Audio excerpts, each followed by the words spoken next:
Audiobook com preparo de Cristiane Batista. Se inscreva, deixe seu gostei, agradeço. Carl Gustav Jung. O que é psicoterapia? Há bem pouco tempo, os clínicos bem-intencionados ainda recomendavam espaço ar puro, aplicações de água fria e psicoterapia, tudo de uma vez só, cada vez que um caso se complicava misteriosamente, devido a um fenômeno psíquico. Olhando mais de perto, o que naquele tempo se entendia por psicoterapia, era uma espécie de conselho energético ou benevolente paternal, imitando, talvez, a do Bois na forma de convencer o doente de que o sintoma era apenas psíquico e, portanto, não passava de imaginação doentia. Não quero negar que, ocasionalmente, um conselho possa ser benéfico, mas a psicoterapia moderna é por ele caracterizada, mais ou menos como a cirurgia moderna, pela atadura. Em outras palavras, a influência pessoal autoritária é um fator de cura realmente importante, mas está longe de ser o único e, decididamente, não constitui a essência da psicoterapia. Hoje em dia, a psicoterapia é uma ciência e um método científico, ao passo que antigamente a psicoterapia parecia estar ao alcance de qualquer pessoa. O conhecimento mais profundo da natureza das neuroses e das complicações psíquicas de certas doenças físicas mudou a índole do tratamento e diferenciou-a consideravelmente. De acordo com a antiga teoria da sugestão, era preciso reagir aos sintomas, reprimindo-os. Esta concepção foi substituída pela concepção psicanalítica de Freud, que sabia que a causa da doença não era afastada pela repressão do sintoma, e que este era muito mais um sinal, um indício direto ou indireto das causas da doença. Esta é a concepção mais recente, isto é, o ponto de vista geralmente aceito, de uns 30 anos para cá. Revolucionou a terapia, na medida em que existia a conscientização das causas, contrariando totalmente a terapia por sugestão. O tratamento por sugestão, hipnose etc., não foi abandonado levianamente, mas porque os seus resultados eram deveras insatisfatórios.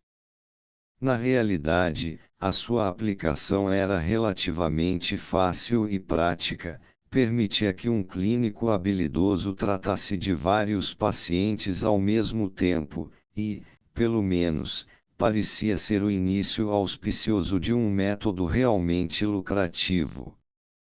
Contudo, os êxitos reais de cura eram tão esparsos e fugazes, que nem a promessa de uma possibilidade de terapia que pudesse ser simultaneamente aplicada às massas conseguiu salvar o tratamento por sugestão. Do contrário, os clínicos e as caixas de previdência teriam mostrado o máximo empenho em conservar esse método. Entretanto, ele foi abandonado devido à sua própria insuficiência. A tomada de consciência das causas, exigida pela terapia freudiana, tornou-se o leitmotiv e a condição básica preliminar de todas as formas mais recentes de psicoterapia. A pesquisa feita nos últimos 50 anos, no campo da psicopatologia, provou de maneira incontestável que os principais processos etiológicos são essencialmente de natureza inconsciente, por um lado, e a experiência prática deixou evidente, por outro, que a conscientização dos conteúdos ou processos etiológicos é um fator terapêutico de importância maior, na prática, do que a sugestão. No decorrer dos últimos 25 a 30 anos operou-se, por conseguinte, uma mudança no campo da psicoterapia, em detrimento da sugestão direta, e a favor de todas as formas de terapia baseadas na conscientização das causas patogênicas. Como foi dito há pouco, a modificação da terapia foi se processando à medida que se aprofundava e se diferenciava a teoria sobre as perturbações neuróticas. Enquanto o tratamento se limitava à sugestão, também podia contentar-se com uma concepção teórica muito pouco exigente. Naquele tempo, julgava-se suficiente conceber os quadros neuróticos como produtos da imaginação de uma fantasia exacerbada. Deste modo de ver, decorria naturalmente a terapia que tinha por finalidade reprimir simplesmente tais produtos da fantasia, ou seja, os sintomas imaginários. Aquilo que se pensava poder eliminar facilmente porque não passava de um produto da imaginação era apenas uma das formas possíveis da manifestação de um estado patológico específico, cuja sintomatologia é múltipla e mutável, como as metamorfoses de Proteu. Mal se reprimia este ou aquele sintoma, já se manifestava um novo. Isso, porque não se havia atingido o cerne do distúrbio. Durante bastante tempo, e por influência de Breuer e Freud, vigorou a teoria das neuroses, conhecida como teoria do trauma. De acordo com essa teoria, o chamado método catártico procurava fazer com que os momentos traumáticos, que originaram a doença, retornassem à consciência do paciente. Ainda que relativamente simples, a aplicação deste método e teoria já requeria do médico uma atitude para com o paciente diferente da exigida pela sugestão. Afinal, esta última podia ser aplicada por qualquer pessoa, contanto que ela tivesse a necessária energia. O método catártico, porém, exigia um aprofundamento cuidadoso e individual de cada caso particular, uma atitude paciente e inquisitiva, toda ela voltada para os eventuais momentos traumáticos. Pois só pela observação e exame minuciosos do material produzido pelo paciente era possível constelar os momentos traumáticos, de forma a chegar à abreação das situações emocionais causadoras da neurose. Consequentemente, um tratamento de massas lucrativo tornava-se dificílimo, se não impraticável. Na realidade, o método catártico exige do médico um trabalho qualitativamente superior ao que requer o método por sugestão, mas mesmo assim, devido à simplicidade da teoria, subsiste amplamente a possibilidade de se cair numa rotina, e nada impedia, em princípio, que vários pacientes entrassem simultaneamente no estado de relaxamento propício à aberração das recordações traumáticas. Esse minucioso tratamento do caso particular logo mostrou que uma generalização da teoria do trauma era precoce. Ao somarem-se as experiências, foi ficando claro a todos os que se dedicavam ao estudo consciencioso dos quadros neuróticos que, em especial os traumas sexuais, como outros, provocados por choques, explicavam, ocasionalmente, a formação de certas neuroses, mas de forma alguma todas. O próprio Freud não tardou em superar a teoria do trauma, e lançou a teoria do recalque. Esta teoria é bem mais complexa e, consequentemente, o tratamento passou a diferenciar-se.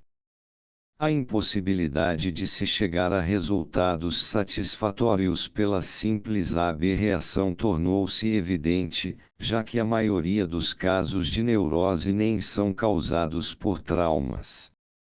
A teoria do recalque considera que as neuroses típicas são muito mais distúrbios do desenvolvimento propriamente ditos. Freud explicou a perturbação como um recalque e um passar ao inconsciente emoções e tendências sexuais da infância. Desta teoria resultou a tarefa para o terapeuta de rastrear essas tendências dentro do material do paciente.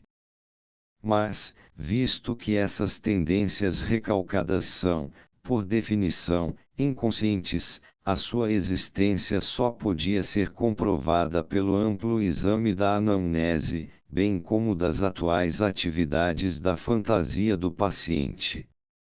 A partir da descoberta de que as emoções infantis aparecem em regra e principalmente nos sonhos, Freud dedicou-se, com seriedade, ao estudo deles. Foi este o passo decisivo que transformou a psicoterapia moderna num método de tratamento individual. É totalmente impossível aplicar o tratamento psicanalítico a vários, ou até a muitos pacientes ao mesmo tempo. Ele pode ser tudo, menos um mecanicismo rotineiro. O nome que se dá ao tratamento não vem ao caso.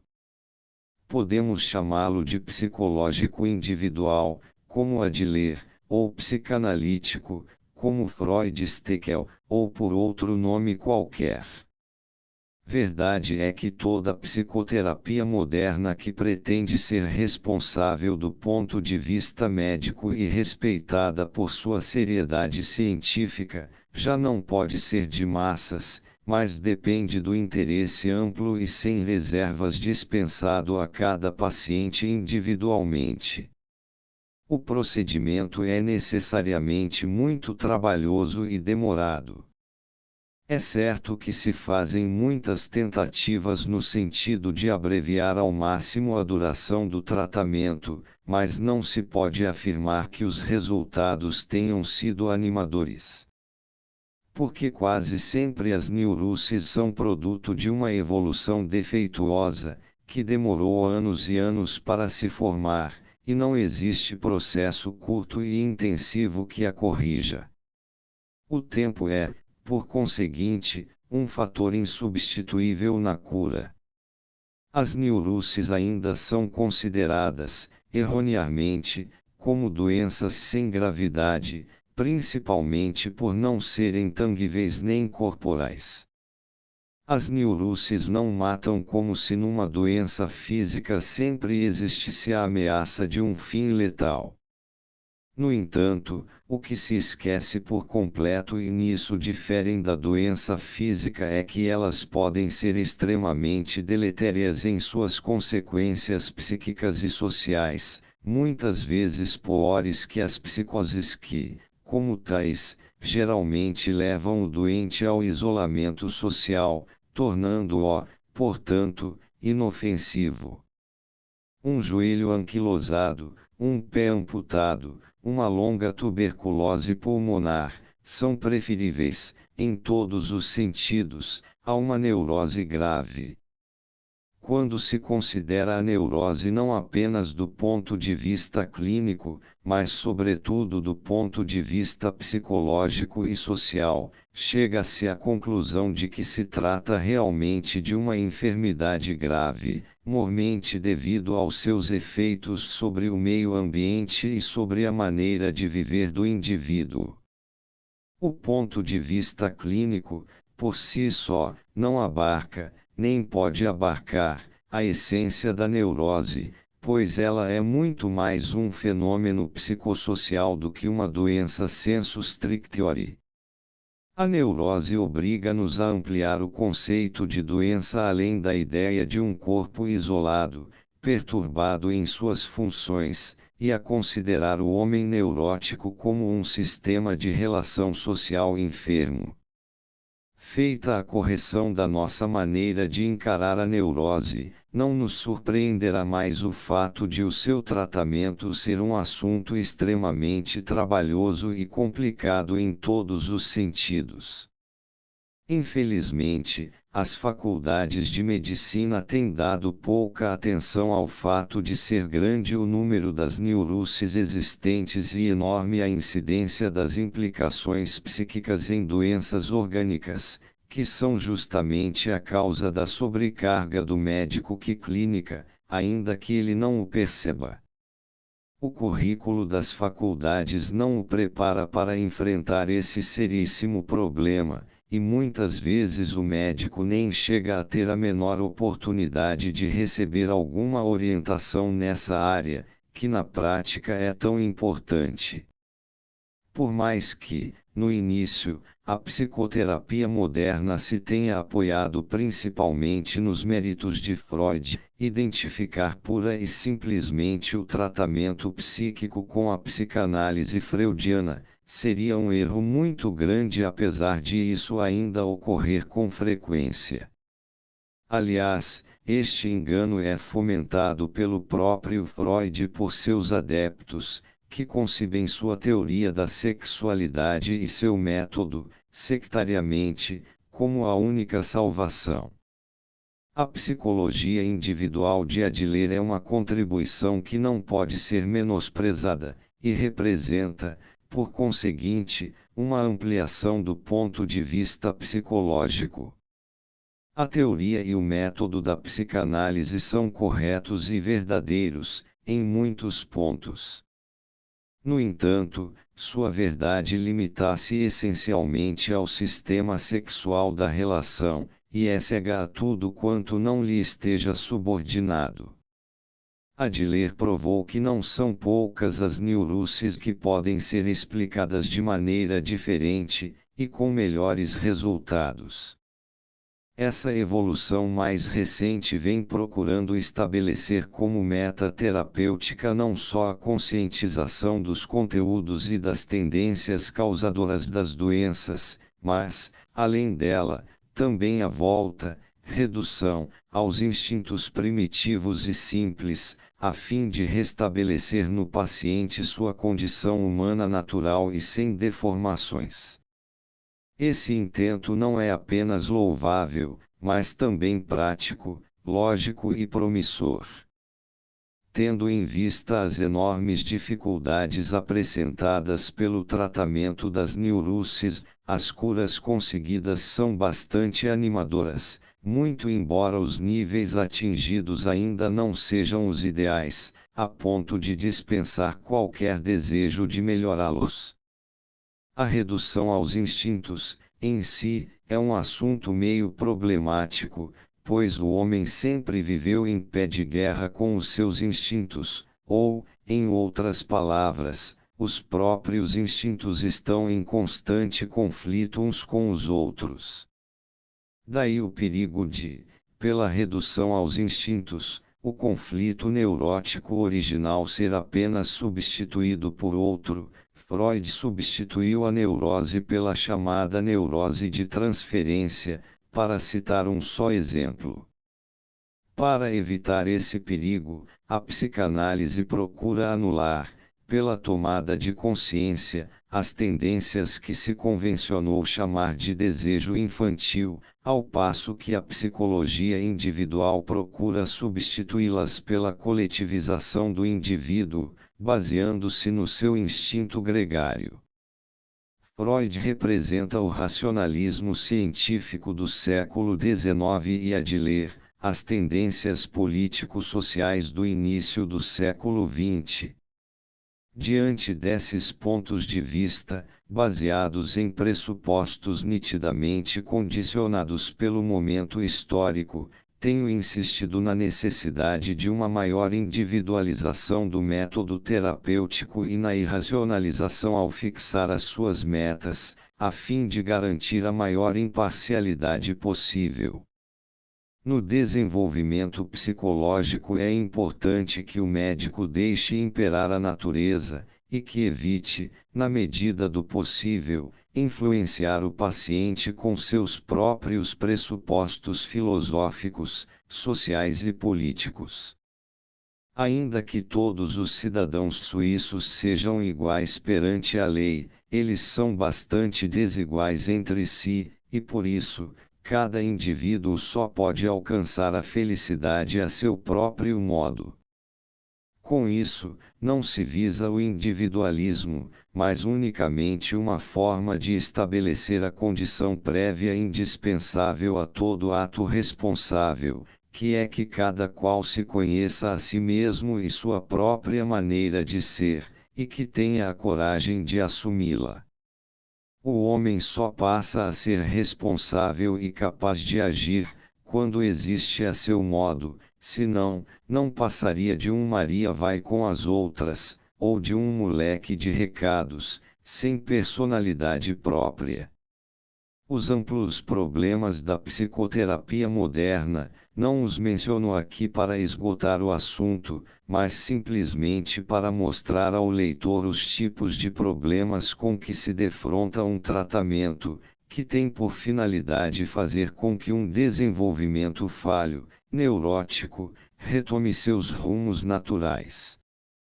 Reeducar uma pessoa, que em grande parte é inconsciente de sua própria personalidade, até que ela mesma se veja em condições de trilhar, conscientemente, o caminho certo, e reconheça claramente a sua responsabilidade social, é qualquer pessoa inteligente há de concordar comigo um processo demorado e cheio de percalços. Freud já complicara bastante o método pela observação dos sonhos importantíssima, aliás, para o tratamento. Mas a individualização progressiva, que logicamente vai pondo em evidência cada vez maior o material individual do paciente, não veio simplificar o método, mas sim, aumentar as suas exigências. Porém, à medida que a personalidade própria do doente vai emergindo, também vai sendo possível solicitar uma maior colaboração sua.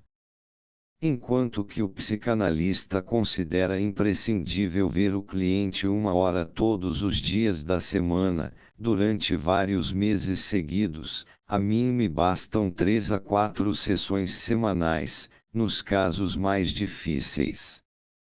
Em geral, contento-me com 2 horas, e, quando o paciente está razoavelmente iniciado, reduzo o tempo a 1 hora. Mas no intervalo entre uma sessão e outra, ele tem que realizar um trabalho consigo mesmo, sob a minha supervisão. Proporciono-lhe os conhecimentos psicológicos necessários a esse fim, que o libertarão o mais rapidamente possível da autoridade médica. Além disso, interrompo o tratamento de 10 em 10 semanas mais ou menos, para que o paciente dependa novamente do seu ambiente normal de vida. É uma maneira de não aliená-lo do seu mundo, pois a tendência da sua doença é fazê-lo depender de outrem para viver.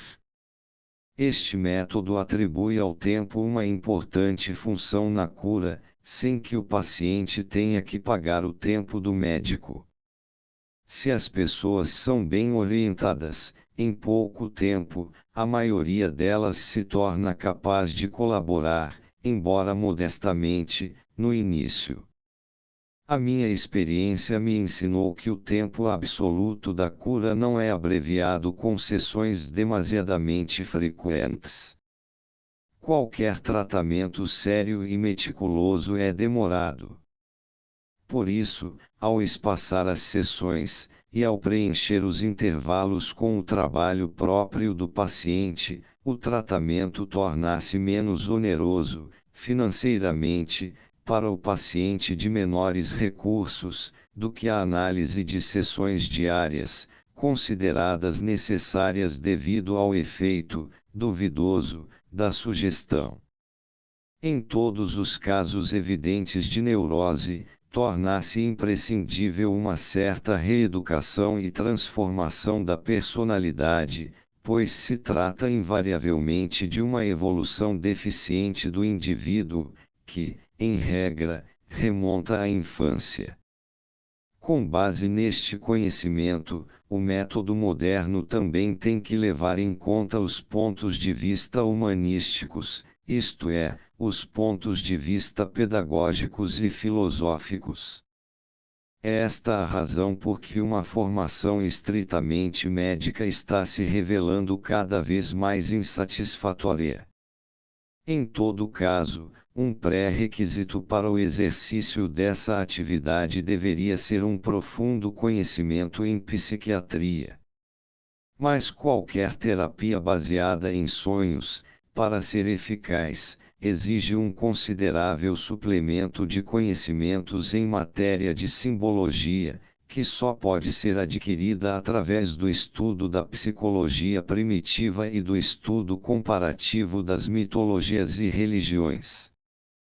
Para a surpresa do próprio psicoterapeuta, com o aprofundamento dos seus conhecimentos e experiências, o objeto da sua atividade não se tornou mais simples, pelo contrário, ampliou-se consideravelmente a sua complexidade.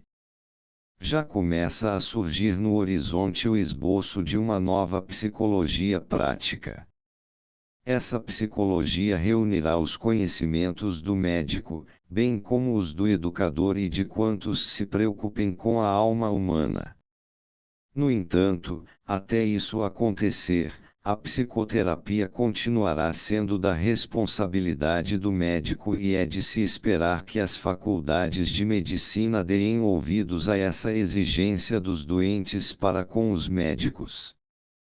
O público culto já tomou conhecimento da existência da psicoterapia e o médico inteligente já percebeu em sua experiência clínica a grande importância da influência psíquica. Na Suíça, já existe, aliás, um bom número de médicos que lutam pelos legítimos direitos da psicoterapia e a exercem abnegadamente, dando o melhor de si, apesar de seu trabalho ser alvo de zombarias, de interpretações errôneas e de críticas malévolas e injustas.